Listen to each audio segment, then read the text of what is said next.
Yung mga natira na angle bar noon, yan. Diyan inilagay ni Bulando. Kasi kulang yung paghangan ng mga frame ng kesame. Boy! Kasi dam.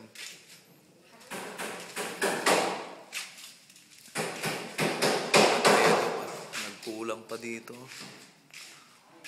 Hanggang doon na lang yung malaki itong welding machine nila, Bilas. Mabigat yan. Hindi kaya nung ginawa ni... yung ginamit ng mga nagtrases na maliit lang.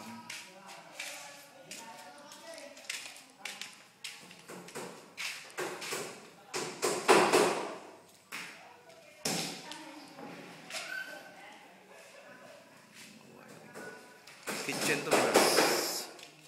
Yung wiring ng kitchen yan. Ayan siya.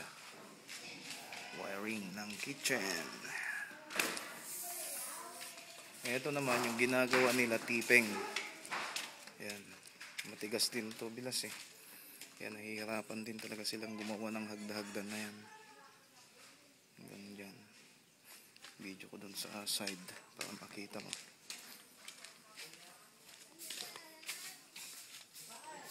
Ganyan yung ginagawa nila. Pababa na doon.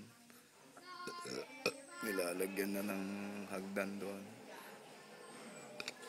Sabi ko nga yung mga iba pang lupa dyan, itatambak na lang dito sa may space na yan. Yan, yan na lang itatambak. Kasi parang putol na yon, naputol yung bandang yan. Yan. Yan siya.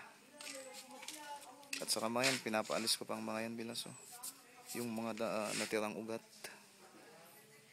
pinapabongkal ko pa yan para maalis.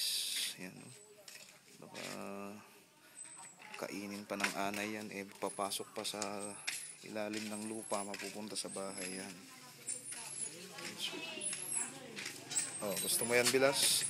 Circle kanina, kung gusto mo daw, tawag dito, lagyan ng half circle para magiging oblong siya dito sa may garahe. Yan.